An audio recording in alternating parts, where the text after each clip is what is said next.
Vengo laburando mucho con las personas esta cuestión de que a veces les pasa de que comen algo que habitualmente comen y todo bien, pero hay un momento en la semana, en el día o en algún momento de la vida que eso mismo que les caía bien, hoy les cayó mal. Y bueno, cuando ya tenés el hígado seco directamente, ya tenés el hígado como una pasa de uva y todo te cae mal. Y ahí vamos a ir por otro lado. Claro, exacto. Y justamente mi idea era llevarlo por otro lado y explicar y contar un poco, si tú oyente que estás del otro lado, te identificás con esta situación de que, no sé, por ejemplo, vos siempre comés huevos, palta, frutos secos y una carne y eso No siempre te podemos, cae bien. Y la gente normal que no Otra come cosa, ni sí, no sé. palta, ni Mirá, si de frutos repente secos, milanesa lo que con papas comemos fritas. Por ejemplo, así. dale, también puede ser de Bien. una. Supongamos que vos solés comer milanesa con papas La fritas. ensalada chicoria de todos con los alguna días. ensalada chicoria y un día te cae mal. Claro. Total. Ni hablar, hoy que hablaba con una chica de 17 años con la que estamos laburando, que está en España, y también lo mismo, imagínate 17 años, igual, comiendo de una determinada manera, y un día algo que, no sé, ella cada tanto se come alguna hamburguesa, le cayó mal. Entonces, justamente, si es tu caso, si te está pasando o en algún momento te pasó, ¿qué es lo que tendemos a hacer? Tendemos a culpabilizar el alimento, ¿no? Entonces uno se siente mal hoy y dice, ¿qué comí ayer? Uy, Claro. ayer comí huevos. Y me pasaba el otro día que escuchaba una compañera de una actividad que hago que decía, comí maní. Y entonces, claro, tendemos a pensar que es el alimento. Por eso me encanta que hayas dicho, che, y la gente que come milanesas y todo, porque justamente acá lo que yo quiero traer a que hoy empecemos a cuestionar y a pensar es que no es el alimento, es tu estado previo a haber comido Total. y mucho también el estado con el que estás comiendo eso. Entonces por eso me encanta que hayan hablado de otras comidas, porque sí, es verdad, yo por ahí nombro siempre determinados alimentos, pero justamente el foco de hoy era entender que nuestra emocionalidad y nuestro estado anímico antes de comer ese alimento y durante el momento de comerlo tienen mucha relación con cómo nos sentimos después de haberlo comido. Y como occidentales que somos, que necesitamos saber, como entre comillas, muchas, Ujú. científicamente, ¿cómo hace la cabeza químicamente para alterar, por ejemplo, si es que ocurre o si es que de alguna manera está comprobado, para alterar el proceso digestivo? Bien, me encanta, amo, porque hablábamos hoy de nerdismo y para mí también, yo soy una lectora, a mí me encanta nerdear y como siempre trato de conectar, ¿no? Esta parte que voy entendiendo de lo que leo en los libros, pero a su vez también que atiendo a tanta gente y veo a tanta gente que de repente digo, ok, muchas veces el libro no tiene relación con lo que estoy viendo en el caso. Y en realidad a mí lo que más me importa es lo que veo en las personas, porque los libros están escritos bajo determinadas cuestiones que puede ser porque alguien tenga algún conflicto de interés o porque alguien quiera vender su forma de trabajo. Y al respecto de lo fisiológico, hay una forma de explicarlo. Nosotros tenemos a nuestro sistema parasimpático, que es el sistema que justamente el del relax, que tiene que estar habilitado y activado cuando nosotros vamos a comer, porque justamente cuando nosotros comemos tenemos que estar en ese estado de relajación para que se libere tanto el ácido gástrico que va a hacer la digestión, como todas las enzimas, es decir, estas, para no llamar tanto enzima y eso, sino como todo lo que se requiere para que la digestión se haga correctamente. Hay un proceso químico que se prepara... Exacto, y que se da en parasimpaticotonía, es decir, en relajación. Entonces, si vos estás comiendo nervioso por alguna situación que te pasó, con miedo, porque de repente, por ejemplo, ¿no? Cuando le agarramos miedo a algún alimento porque nos pasó algo previamente, ese nerviosismo hace que ese sistema parasimpático no se active. Entonces, de repente, algo que yo normalmente como y no me hace mal, hoy me hizo mal. Sí. O que ya lo comes con tipo, esto me va a caer mal. Esa es genial. Qué bien, Natalie, que hables de eso. Ese era el link que yo escuché mientras estábamos acá. Estábamos acá y yo escuché que decía, no, si tomo, y iba a tirarlo del mate, si tomo mate me va a caer mal. Ella, bueno, Natalia claro, tiene algunos vengo problemas, ahí ahora con herida, algunos problemas estomacales. Pero yo creo que tiene que ver, o sea, creo porque me pasa a mí, que por ejemplo yo en el único lugar donde tomo mate es acá. Ajá. Porque estoy toma mate. Si yo tomando en mi casa, me va a caer mal. Me cae mal. Ok, por eso, firme la creencia. Claro. Por eso digo qué loco esto y que me encanta que hablemos de estas dos formas de verlo, porque si solamente nos quedamos con la fisiología, a veces la fisiología y la ciencia, el paradigma de la ciencia, se queda sin respuesta para muchas cosas que yo veo en las consultorías. Entonces es cuando yo empiezo a plantearme y a decir, ok, nosotros tenemos un paradigma de ciencia aquí en Argentina o aquí en Latinoamérica, pero si vos tal vez te vas a Europa o a otros lugares, los paradigmas son diferentes.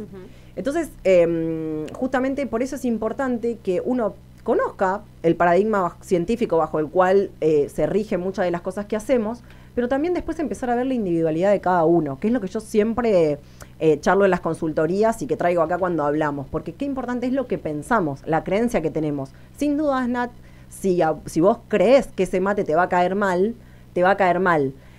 Pero estaría muy bueno también en tu casa, tranqui, por eso fíjate, en tu casa, tranqui, hacer esa prueba de si realmente vos estás convencida de que no te va a hacer mal, si te hace mal o no.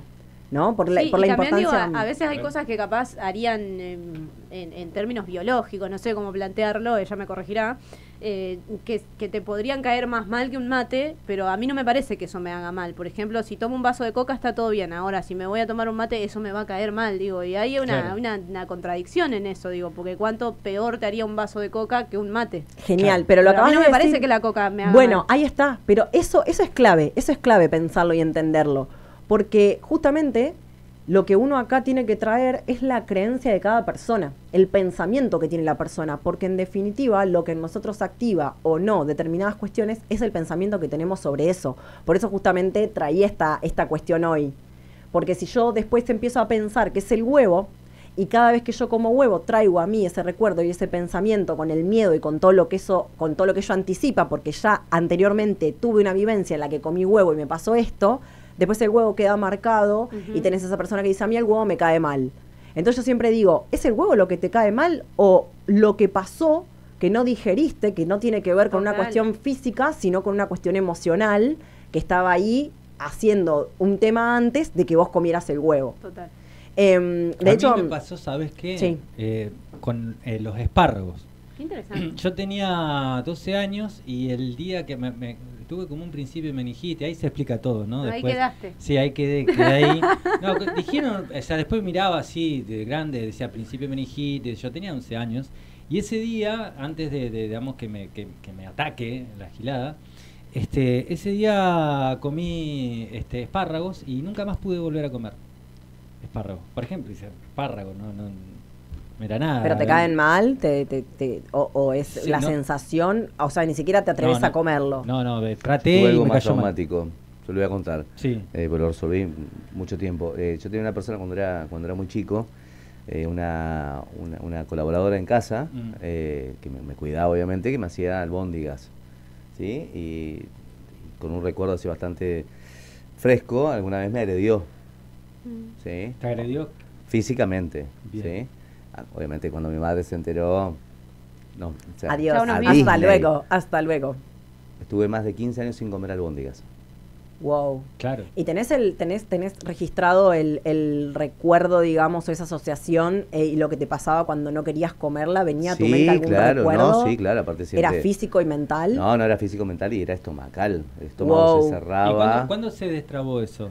¿Qué? Con el psicólogo, sí, mi primer terapeuta, a los 24 años, 15 años. Wow, gracias por compartir. Después del corte te pienso dar un abrazo, gracias por compartir, de verdad. Ya una vez elaborado el tema, porque claro, mi mamá no entendía, porque yo... Qué loco, igual. Mi vieja me hacía, era chiquito, yo siempre comí mucho, ya lo saben acá, entonces mi vieja me hacía 14 albóndigas, los 8 o 9 años, y yo me comía las 14.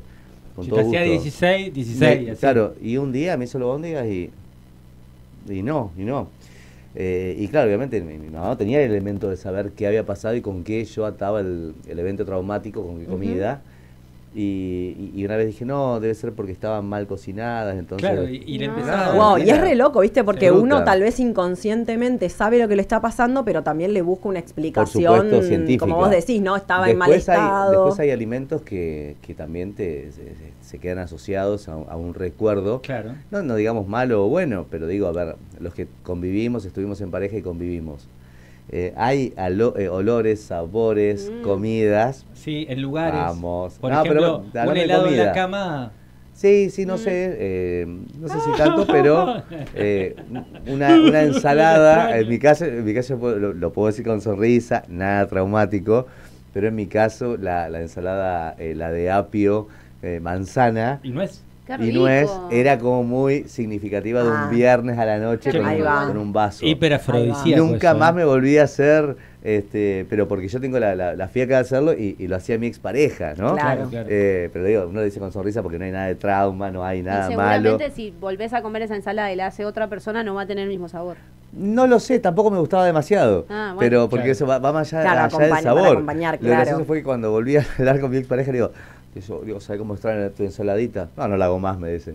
Ay, mi amor, claro. ¿Vieron cómo evocamos a esa ensalada como lo intocable del viernes a la noche? Es que hay cosas, ¿no? Que incluso la comida tiene esa cuestión ritual y para ahí se pasa de mambo. O sea, como en esto que hablamos. Y más para un taurino. Claro. Para un taurino, la ceremonia de la comida es... A mí me pasó, puede pasar al revés. A veces digo que destrabes alguna cuestión emocional y algo que te caía mal te empieza a caer bien. Como a mí las albóndigas. Tal cual, que logres resignificar eso que te generaba ese alimento. Pero está buenísimo que hablemos de esto, porque fíjense que entonces en definitiva, más que pensar específicamente en el alimento, es pensar en las situaciones que atamos a esos alimentos. Y por eso es que yo siempre digo, parece re gracioso porque decís, bueno, claro, sos nutricionista, entonces vos realmente traés la alimentación siempre a todos lados, pero es que nosotros desde que nacemos comemos y la comida es algo que nos une a un montón de cosas, entonces es indefectible que empecemos a analizar los eventos que nos atan o no a determinados alimentos y empezar a entender mucho eso, que el cuerpo da respuesta desde lo digestivo, desde lo respiratorio, desde todos los sistemas que tenemos, cuando hay algo emocional que no se puede resolver. Entonces, cuando no lo podemos resolver desde el plano de lo emocional, el cuerpo físico carga, con esa respuesta o busca dar alguna respuesta, y por eso es que yo siempre digo que solo quedarnos en si tengo que comer una tostada o 4 es quedarme en un plano muy superficial de lo que se puede elaborar cuando uno empieza a entender que nutrirnos es nutrirnos de todo lo que nos rodea, no es nutrirnos solamente de comida. Y ahí también está esta cuestión que puede ser, por ejemplo, tal tipo de persona me cae mal y me va a caer mal. Tal situación, o sea, porque lo pasamos ahí al prejuicio, o que quizás alguien te hizo algo, o esta cuestión, no me vuelvo a enamorar, ¿entendés? Todas esas cosas, ¿no? Es que, porque uno se nutre también de todo esto. Obvio, pero es que justamente, fíjate esto en lo simbólico. Hay muchas veces que a mí me pasa que la persona viene a plantearme, tengo una gastritis, ¿no? Que es una cosa bastante común que a la gente le suele pasar.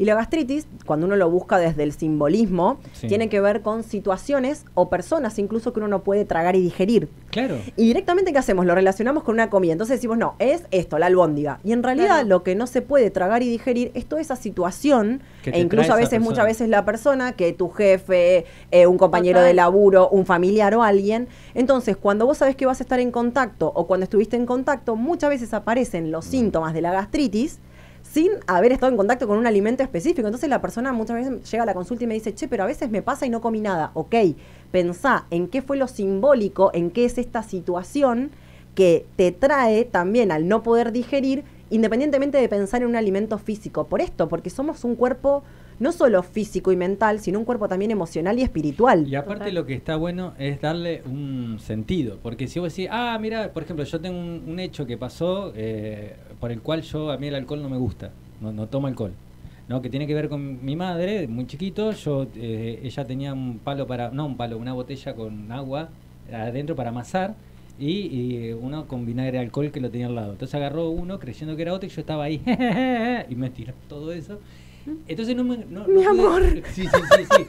O sea, no, el vinagre o el olor así no lo soporto. Pero también es cierto, eso puede ser una anécdota, que puede ser algo bueno, algo malo. Pero también por ahí, para que nos ayude a destrabar ciertas cosas y a reconocer la realidad de las cosas, que también es un viaje fuerte. Porque seguramente a vos, Fernando, eso de reconocer, me costó, obviamente, del bife que te pusieron y no estaba pero bueno. Sí, más vale, aparte tal vez, y después uno, porque qué pasa también en el inconsciente, y me encanta hablar con vos de estas cosas, porque también sé que estoy frente a un psico y por ahí está bueno hablar de estas cuestiones, pero nosotros siempre tenemos que entender que nosotros solamente tenemos en la conciencia aquello que nombramos. aquello que no se nombra está en el inconsciente oculto, y llegar a ese tipo de información como la que cuenta Fer, de tener un recuerdo de que a los 8 o 9 años alguien sea agresivo con vos y que recuerdes todo eso, requiere de un gran laburo y un gran camino, porque uno tiene que poder empezar a ponerle palabras a eso para que eso que está en el inconsciente venga a la conciencia y vos puedas detectarlo por como eso, Por eso digo, fue resultado de psicoanálisis. ¿Puedo preguntarte algo con sí, eso? Obvio. Por ejemplo, cuando vos te acordaste que el tema albóndiga relacionado a castigo en la terapia, o al revés. O sea, vos no sabías por qué no te gustaban y de pronto cuando hiciste terapia, o sea, ¿cómo fue? No, es al revés. A ver.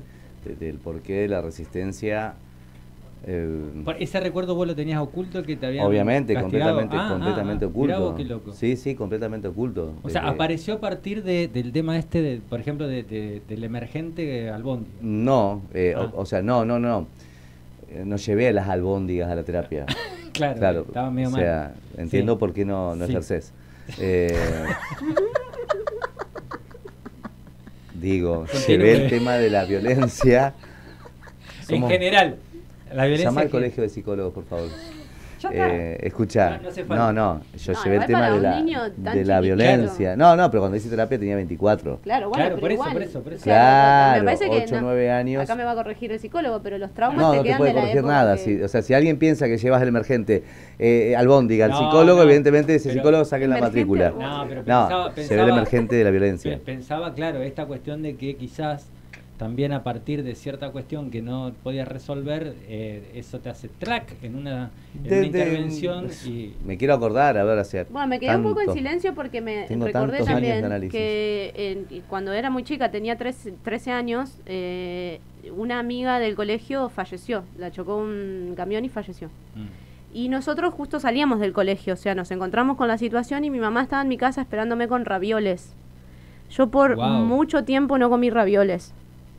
Y no porque específicamente pensaban, me recuerda al día en que falleció nuestra amiga. Pero vos decís, hubo un trauma, hubo una situación. Yo recuerdo que ese día, viste como dicen siempre cuando te pasa algo triste y estás por comer, se me cerró el estómago, no tengo hambre. Claro.